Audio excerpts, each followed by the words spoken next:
Assalamualaikum warahmatullahi wabarakatuh.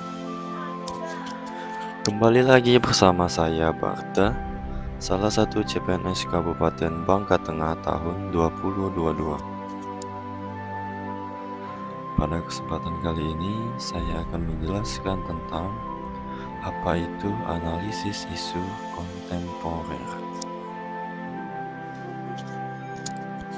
Jadi, isu adalah permasalahan atau persoalan yang sedang hangat-hangatnya terjadi. Sedangkan kontemporer adalah sesuatu hal yang modern, yang eksis dan masih berlangsung sampai sekarang, atau segala hal yang berkaitan dengan saat ini. Jadi, isu kontemporer dapat diartikan sebagai sebuah persoalan yang sedang terjadi pada masa sekarang dan menjadi trending topik untuk dibahas atau dicari penyelesaiannya. Adapun contoh-contoh isu kontemporer: 1. Korupsi. Korupsi adalah semua yang memiliki keterkaitan terhadap tindakan yang diancam dengan sanksi sebagaimana diatur dalam Undang-Undang Nomor 31 Tahun 1999. Korupsi merupakan suatu perbuatan yang sangat tidak terpuji dan diklasifikasi dalam bentuk kejahatan luar biasa yang dapat merugikan kehidupan masyarakat luas. Perilaku korupsi di Indonesia sudah sangat membudaya sedemikian rupa dan berkembang secara sistematik. Bagi banyak orang, korupsi bukan lagi merupakan suatu pelanggaran hukum, melainkan sekedar suatu kebiasaan. Hal tersebut menjadikan Indonesia merupakan salah satu negara dengan jumlah kasus korupsi yang tertinggi. Hampir di setiap lembaga pemerintah tidak lepas dari praktik korupsi.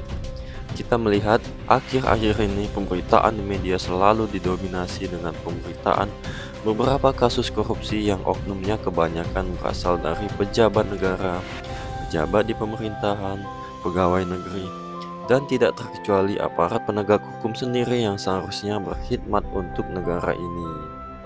Yang kedua adalah narkoba.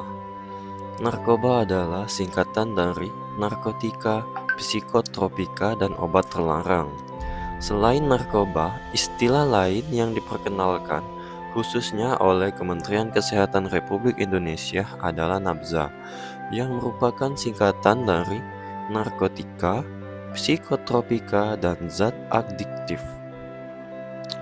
Narkotika adalah zat atau obat yang berasal dari tanaman atau bukan tanaman, baik sintetis maupun semi-sintetis, yang dapat menyebabkan penurunan atau perubahan kesadaran, hilangnya rasa nyeri, dan dapat menimbulkan ketergantungan.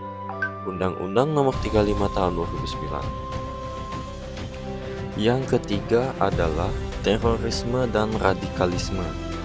Di dalam Kamus Besar Bahasa Indonesia atau KBBI, teroris adalah orang yang menggunakan kekerasan untuk menimbulkan rasa takut, biasanya untuk tujuan politik. Adapun terorisme menurut KBBI adalah penggunaan kekerasan untuk menimbulkan ketakutan dalam usaha mencapai tujuan, terutama tujuan politik. Radikalisme adalah paham atau aliran yang radikal dalam politik. Paham atau radikal yang menginginkan perubahan atau pembaharuan sosial dan politik dengan cara kekerasan atau drastis. Sikap ekstrim dalam aliran politik. Yang keempat, money laundering adalah salah satu tindakan kejahatan yang berhubungan dengan transaksi keuangan yang mencurigakan. Perilaku tidak etis ini telah lama menjadi PR bersama negara dan masyarakat dalam memeranginya, sebab kerugian yang dihasilkan tidak sedikit dan berimbas kepada banyak kalangan. Maka dari itu, Indonesia khususnya memiliki Pusat Pelaporan dan Analisa Transaksi Keuangan atau PPATK sebagai lembaga keuangan yang bertugas untuk mencegah dan memberantas tindak pidana pencucian uang atau money laundering ini. Yang kelima, hoax. Hoax adalah berita bohong atau kabar palsu. Menurut Kamus Besar Bahasa Indonesia (KBBI), hoax adalah berita bohong atau berita tidak bersumber. Hoax adalah informasi yang sesungguhnya tidak benar, tapi dibuat seolah-olah benar. Adanya dan diverifikasi kebenarannya, dengan kata lain, sebagai upaya memutarbalikkan fakta. Demikianlah review materi yang sudah saya dapatkan pada hari Senin 15 Agustus 2022, yaitu tentang analisis isu kontemporer dengan pengampu materi Bapak Insinyur Haji Sarudin MSI. Sekian video dari saya. Terima kasih sudah menonton.